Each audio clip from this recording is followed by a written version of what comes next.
ज्या गोष्टीला काना बेबी पोटात असण्यापासून म्हणजे माझी प्रेग्नन्सी राहिल्यापासून पॉज लागला होता, त्या गोष्टीचा आता पॉज आपण हलवायचा हे मी ठरवलंय. चला आता ड्रायव्हिंग सीट आणि स्टेअरिंगचा ताबा घ्यायचा म्हटलं. पंच घेतल्यापासून तिला काही ड्राईव्ह केलं नव्हतं, त्यामुळे आता दररोज थोडं थोडं ड्राईव्ह करायचंच आणि मस्त कॉन्फिडंट बनायचं हे मी ठरवलंय. तसं तर मला लायसन्स वगैरे सर्व मिळालंय, कारही जमते, पण थोडीशी भीती होती कारण गॅप भरपूर झाला होता. त्यामुळे एक सुरेख सुरुवात आजपासून केलीये आणि हा माझा बाबू बघा कसा बघतोय, त्याला कळतंय मम्माने कॅमेरा समोर घेतलाय, आता आपण काहीतरी बोलायचंय. घेतली मस्त कार आणि रेडी झालो आणि निघालो प्रोझोनला. इथे पोहोचलो आणि अननोईंगली आज एवढी शॉपिंग झाली तुम्हाला काय सांगू. इथे आल्यानंतर जर आपण पूर्ण वेळेत देऊन एखादी गोष्ट बघितली ना, तर आपल्याला नक्कीच मार्केटपेक्षा जास्त बेनिफिट्स मॉलमध्ये एखादी परचेस करण्यामध्ये नक्की मिळतात.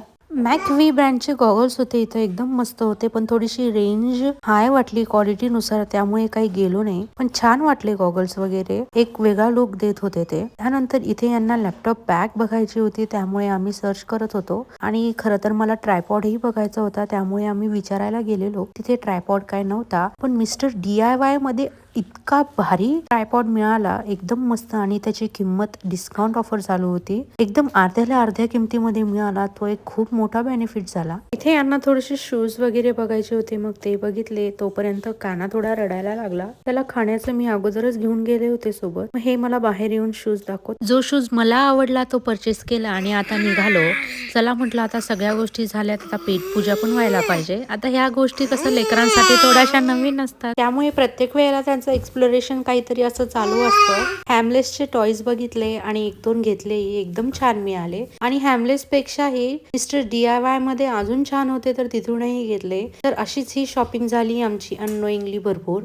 आणि आम्ही काहीतरी खात असताना काना बेबीच्या तोंडाला फार पाणी येतं. आता नेमकं तो कसं करतो चुटचुट हे तुम्हाला पुढच्या शॉर्ट मध्ये नक्कीच दिसेल. आणि आम्ही कुठेही गेलो तरी जय जय बाप्पाला कधीच विसरायचं नसतं, त्यामुळे इथेही जय जय बाप्पा करणं आमचं चालूच होतं. काना बेबीसाठी मला थोडेसे नवीन क्लोथ्स घ्यायचे होते, त्यामुळे आता नेक्स्ट डेस्टिनेशन तिथे होतं. त्या अगोदर दादाचं मात्र गेम झोन मध्ये जाण्याचं चालू होतं, तर त्यामुळे दोघांनाही तिथे घेऊन गेलो. पहिले तर शौर्यच खेळायचा, मात्र आता तर कानाही खेळायला लागलाय. या लेकरांसोबत वेळ आणि दिवस असे पटपट बदलतात ना की कळतही नाही वेळ कशी निघून गेली आणि दिवसही. तर आता एकटा पहिले खेळायचा, आता आपल्या बाळालाही घेऊन खेळतोय. हे असेच मोठे होत जातात आपले लेकरं आणि आपल्याला समजतही नाही. तर हा आनंद बघण्यामध्येच आई वडिलांचं खरं सुख असतं, मला तरी हेच वाटतं. तुम्हाला काय वाटतं नक्की सांगा.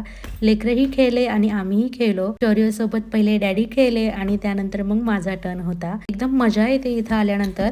आम्ही गेलेलो दुपारी 12 वाजता आणि घरी डिरेक्टली 8 वाजता आलो, म्हणजे एवढा वेळ आम्ही तिथे थांबलो आणि मध्ये वेळ कसा गेला कळतही नाही. बाहेरचा उजेड अंधारामध्ये कसा बदलला हे मात्र आम्हाला खरंच कळलं नाही. आणि शेवटी ही आईस्क्रीम खाल्ल्याशिवाय तर घरी जायचंच नसतं, थंडी असो किंवा काहीही. तुम्हाला जर मी कोणता ट्रायपॉड घेतला हे बघायचं असेल तर मला कॉमेंटमध्ये नक्की सांगा. भेटूयात नेक्स्ट व्हिडिओ मध्ये.